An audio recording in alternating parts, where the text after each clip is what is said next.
Dans le tableau des pays concernés par les droits de douane de Donald Trump, une ligne est particulièrement mystérieuse. En avant-dernière position de la dernière page figurent les îles Heard et McDonald.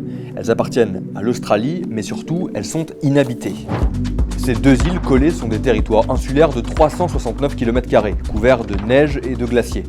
Et puis, elles appartiennent à l'Australie. C'est donc déjà assez étonnant de voir qu'elles figurent en plus de l'Australie sur la liste de Donald Trump. Mais ce qui est encore plus étonnant avec les îles Heard et McDonald, c'est qu'elles sont très rarement visitées. Il y a seulement des chercheurs ou des bateaux de pêche qui viennent s'y aventurer. Et il n'y a aucune activité industrielle sur place. Pourtant, les données de la Banque mondiale indiquent que ces îles commercent de façon erratique avec les États-Unis. En 2017, elles ont exporté pour 325 000 $.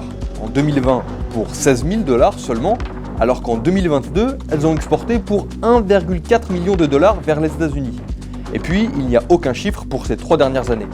La Banque mondiale indique que ces exportations sont des appareils électroniques, des matières diverses, genre du plastique, du verre, ou encore des plantes et des végétaux. Mais ça reste très mystérieux parce que, comme je le disais avant, il n'y a aucune activité industrielle sur ces deux îles, à part un site dédié à la pêche. D'ailleurs, dans la liste de Trump, il y a d'autres îles australiennes touchées par une hausse des droits de douane pour leurs exportations. C'est le cas de l'île Norfolk, par exemple, dont les produits exportés seront désormais taxés à 29%.